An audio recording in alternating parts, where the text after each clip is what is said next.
Hello मेरे प्यारे बच्चों, मित्रों, दोस्तों। आज जरूरी जानकारी में आज का विषय है ज्वालामुखी। ज्वालामुखी को हम इंग्लिश में वॉल्केनो कहते हैं। वॉल्केनो आप लोग देखते होंगे कि सुना होगा कि वॉल्केनो फटते हैं, तो उसके बारे में हम काफ़ी जानकारी इकट्ठा किए हैं। वॉल्केनो यानी कि ज्वालामुखी फटने का कारण क्या होता है, ज्वालामुखी कितने प्रकार के होते हैं, ये सब की जानकारी से आप लोगों को 6, 7, 8, 9 क्लास में तो काम आएगा ही। और जब आप प्रतियोगिता परीक्षा कॉम्पिटिटिव एग्जाम दोगे तो उसमें भी आपको इसकी ज़्यादा से ज़्यादा ज़रूरत पड़ेगी। तो आइए सबसे पहले हम देखते हैं कि ज्वालामुखी क्यों फटती है। तो ज्वालामुखी जब भी फटती है तो एक बात का ध्यान रखना कि उसके आसपास भूकंप जरूर आता है, ये बात तय है। ज्वालामुखी जो है वो आपको सबसे ज्यादा दलदली एरिया में, जो मार्सी लैंड होता है उसमें फटते हैं, उसमें निकलते हैं। समुद्र में सबसे ज्यादा ज्वालामुखी फटता है और इसके अलावा तटीय, समुद्र के जो तटीय इलाके हैं उनमें भी सबसे ज्यादा ज्वालामुखी फटता है। बहुत सारे क्षेत्र हैं जिसका मैं आपको नाम बताऊंगा जहां जहां ज्वालामुखी फटते हैं। सबसे पहले ज्वालामुखी जो है वो कैसे फटता है, तो ज्वालामुखी टेक्टोनिक प्लेट के सीमा में पाए जाते हैं। पृथ्वी के अंदर मेंटल में मैग्मा जमा हो जाता है। जब पृथ्वी के मेंटल में मैग्मा किसी दरार में जमा होता है तो मैग्मा क्या है, एक पिघलती हुई आग है। तो वो आग कैसे बनी, तो ये जो टेक्टोनिक प्लेट हैं या अन्य प्लेटें हैं जिसकी मोटी परत है, यही पिघल करके मैग्मा का रूप लेते हैं। और वो जब किसी दरार में मैग्मा इकट्ठा होता है तो उस मैग्मा में काफ़ी ज़्यादा ऊष्मा है और वो हीट बहुत ज़्यादा हीट उठने लगता है और पृथ्वी जहाँ भी कमज़ोर होगी वहाँ पर वो फट के निकलता है। इसी स्थिति को हम ज्वालामुखी फटना कहते हैं। अब सबसे कमज़ोर जो जगह होगा वो कौन सा होगा, तो मार्सी लैंड होगा, दलदली एरिया होगा, जहां पर में सबसे ज्यादा कमजोर धरती होगी, जहां से वो मैग्मा का हीट जो है अपने आप को फाड़ कर बाहर निकाल देगा। अब प्रश्न उठता है कि ज्वालामुखी में कौन कौन से नाम है जो आपको एग्जाम में काम आएगा। तो ज्वालामुखी के मुंह को यानी कि माउथ को क्रेटर कहते हैं और ज्वालामुखी में से निकलने वाले पदार्थ मैग्मा और लावा कहलाता है। आपने देखा होगा कि लावा जो है वो आग के छोटे छोटे गोले पत्थर जैसे होते हैं और वो 5-5 किलोमीटर दूर तक गिरते हैं उसके मुंह से, क्रेटर से निकल के। लेकिन जो मैग्मा होता है वो ज्वालामुखी के मुंह से आग की नदी की तरह पिघल पिघल कर मुंह से निकलती है और ज्वालामुखी फटने का जो मुंह है, जगह है, उसके चारों तरफ इकट्ठा हो जाते हैं। ये बरसों तक चलती है और इतना इकट्ठा होता है कि वो एक पहाड़ का रूप ले लेते हैं। ज्यादातर पहाड़ भी ऐसे ही निर्माण हुआ है मिलियंस ईयर्स पहले, लाखों बरस पहले। ये जो पहाड़ सब देख रहे हो, ये पहाड़ सब अचानक ऊंचा कैसे हो गया, तो ज्वालामुखी फटी होगी और उसके मुंह में से इतना लावा और मैग्मा निकला कि वो उसके आसपास जमा होते गए, ढेर लगते गए और वही ढेर जो है पहाड़ का रूप ले लिया।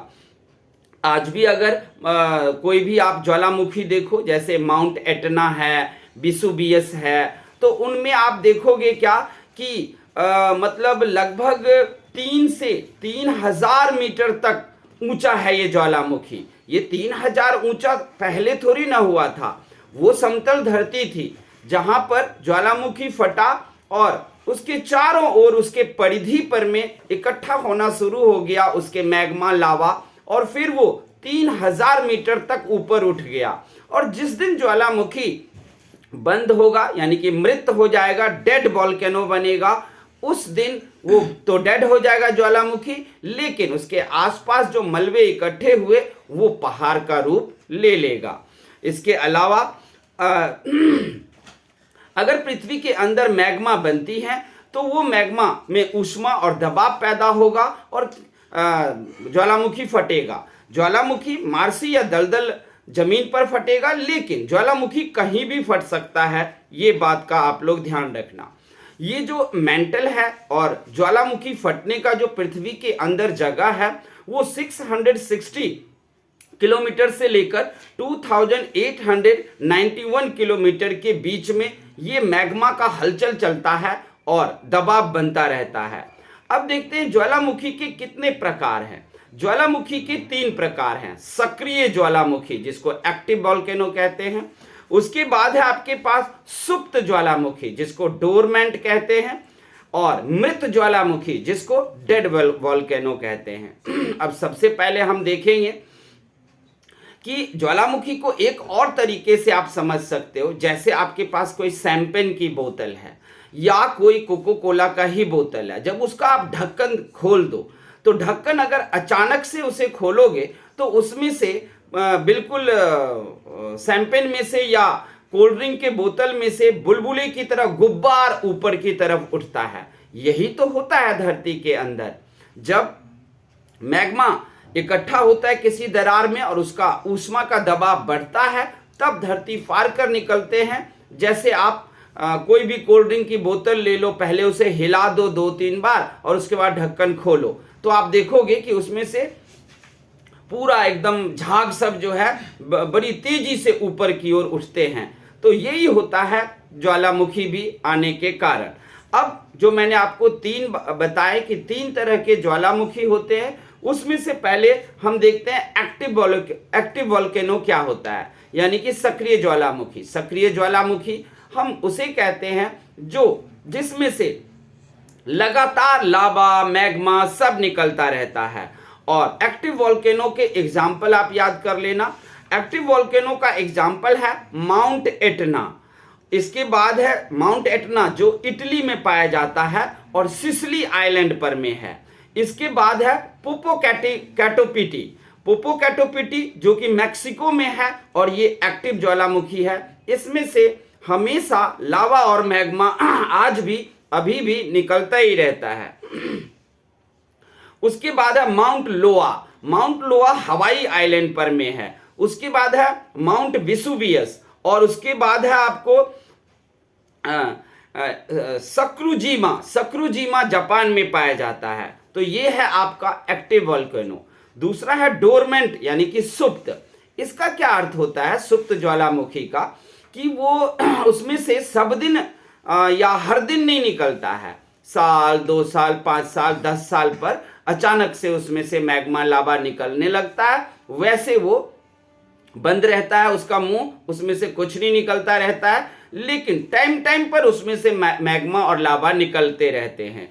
और आपको डोरमेंट यानी कि सुप्त ज्वालामुखी का एग्जाम्पल है माउंट फूजी जो जापान में है, जिसमें वैसे तो वो शांत रहता है ज्वालामुखी माउंट फूजी का, लेकिन समय समय पर उसमें से लावा और मैग्मा निकलने लगता है।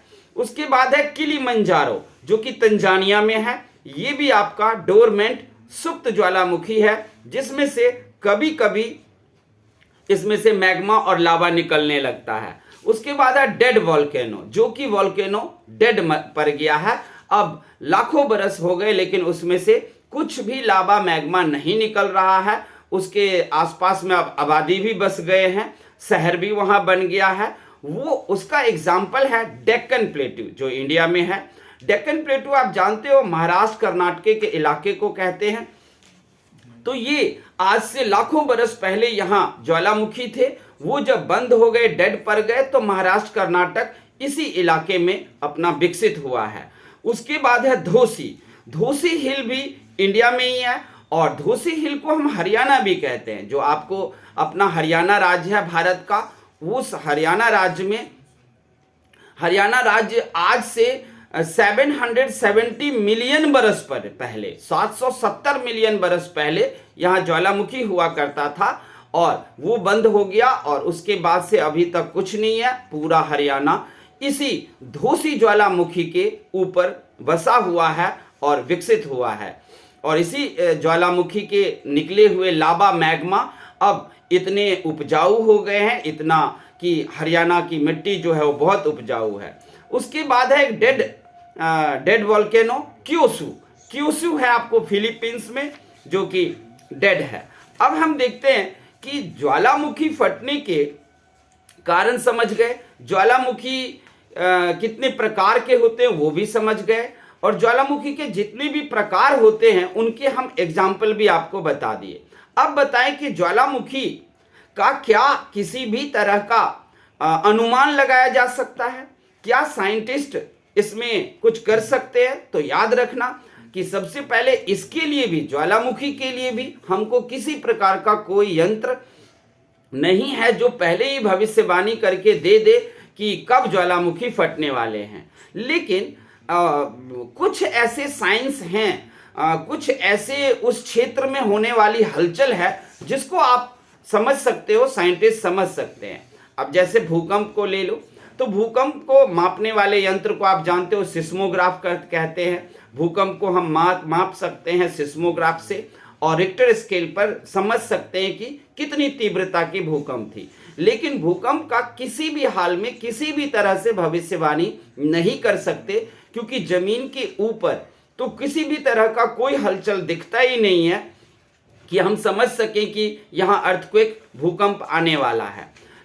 लेकिन ज्वालामुखी में कुछ ऐसे चिन्ह हैं जिसको हम समझ सकते हैं कि यहाँ पर में ज्वालामुखी फटने वाले हैं। जैसे समुद्र में, समुद्र के किनारे या दलदली एरिया में आप देखोगे कि किसी जमीन पर में, किसी जगह पर में थोड़ा सा धुआं निकल रहा है, या फिर आप देखोगे कोई पहाड़ी एरिया ही हो, दलदली एरिया हो जो सूख गया हो जमीन, और वहां दरारें फटकर उसमें से कुछ धुएं जैसा आग की लिक्विड या कुछ ऐसी चीज निकल रही है।